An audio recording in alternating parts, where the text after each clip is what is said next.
Hello guys, welcome back to another video from FPL BD. For those who are new to this channel, FPL BD is the first YouTube channel about fantasy football from Bangladesh. So if you are new to this channel or haven't subscribed yet, please subscribe to the channel and make sure you hit the bell icon so you don't miss out on any upcoming videos from this channel. Let's get into the video now. Before going into the Game Week 3, let's just quickly look at my team, how my team did in Game Week 2.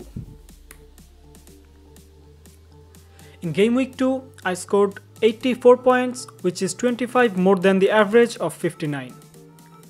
So this is the first green arrow for the season, and this takes me to the top 100k in the overall rank and 856th in Bangladesh.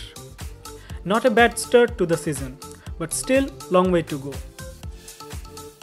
In Game Week 2, there were some big scores from some players, as Son scored 4 goals, Calvert-Lewin scored a hat-trick and Mitrovic scored a brace.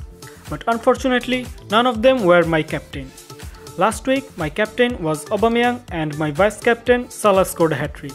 This week, once again my captain was Aubameyang and my vice-captain Dominic Calvert-Lewin scored a hat-trick. Though Aubameyang gave an assist, but 5 points from a player of 12 million is not what I expected. In defense, Justin did not keep a clean sheet but scored a goal, so 7 points from him. Gave an assist with clean sheet last week, scored a goal this week. At 4.5 million, I could have not asked for more. Trent Alexander-Arnold finally returned some points as Liverpool won 2-0 against Chelsea at Stamford Bridge. Arnold gave a clean sheet with 1 bonus point thanks to Alisson for his penalty save against Jorginho. Ben Davies and Spurs defense disappointed once again, as Spurs conceded 2 goals and Davies returned only 1 point. Though my bench defenders scored 3 and 5 points each. Salah blanked this week as Mane scored both the goals for Liverpool this week. Vardy had no involvement in the 4-2 win against Burnley, which is really surprising. And Saint-Maximin has got subbed before the halftime after getting a knock, so only 1 point for him. So this is how I scored 84 points. Could have scored more if I picked the right captain, someone between Son and Dominic Calvert-Lewin, but there is nothing I can do now except moving on to the next game week. So let's move on to Game Week 3. I made 3 transfers for Game Week 3 already, taking a -4 hit. I took out Pierre-Emerick Aubameyang for 1 City asset, which was my initially plan from the start of the season. But it was really tough call to decide between Kevin De Bruyne and Raheem Sterling.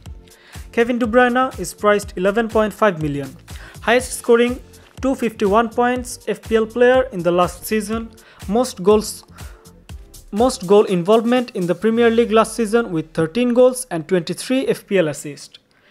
Premier League and PFA Player of the Year. On penalties already 31.6% ownership. Sterling also priced 11.5 million. Even though he was out of form for a long term in the last season, did not score or assisted in consecutive 13 Premier League matches, still he managed to end the season with 20 goals and 6 FPL assists with 204 points. This just proves how dangerous in-form Sterling is. When he is in form, he is one of the most consistent players in Premier League.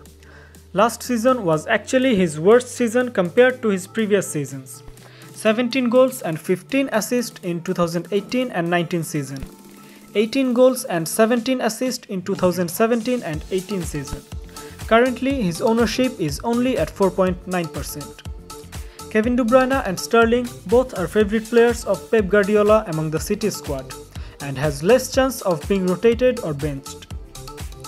Though Sterling might have to share some game time with Philip Foden and Ferran Torres, but still I think Sterling has more goal threat while KDB will be the provider. KDB is on the penalties too, which is an advantage for KDB owners. But Sterling will play in forward, which is advantage for Sterling owners. Another thing is, when Aguero is not on the pitch, Sterling plays almost as a center forward along with Jesus. which increases his goal threat even more as Aguero is injured for at least 2 months. And definitely Sterling is the differential one here, which is another advantage. Even if Kevin De Bruyne is the famous choice here, I am still going with the differential one. I also think Sterling will overpass Kevin De Bruyne this season. Let's see what happens next. The next player to go out from my team is Jamie Vardy. Though he scored 2 goals in the first match, but both were from penalties. I did not see much involvement from him in both of the matches, so I replaced him with Raul Jimenez, who is 1.5 million cheaper, which will allow me to upgrade Alan Saint-Maximin. Also, Wolves has best fixture for the next 5 game weeks, so Jimenez might grab some big points in these matches. He already scored 2 goals in first 2 matches, one against Manchester City. Then I upgraded Alan Saint-Maximin, who hasn't returned anything yet, flagged yellow and also having some tough fixtures, so I replaced him with James Rodriguez from Everton. James seems to be in really good form and Everton is doing really good under Ancelotti. So this was my confirmed transfers for Game Week 3. Now let's see how my team is lining up for upcoming game weeks. All the newcomers are starting in their playing position, just only one change in the playing 11 as Charlie Taylor comes into the starting 11 after being on bench for 2 weeks. And I have Mitchell as a backup for Ben Davies in case Davies loses his starting position to their newly signed left back Reguilon. I'm really confused with the captaincy this week, as there are so many good options including Salah against Arsenal at home, Son against Newcastle at home, who was actually my first choice captain, but then I decided to go with Sterling against Leicester at home.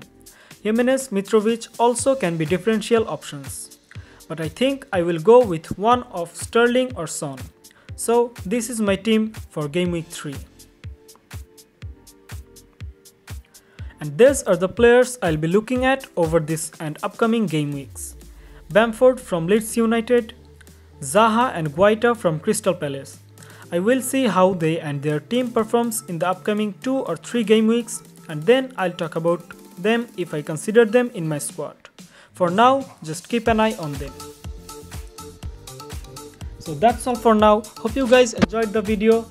Hit the like if you did and subscribe to the channel if you are new or haven't subscribed yet. I'll see you in the next video soon.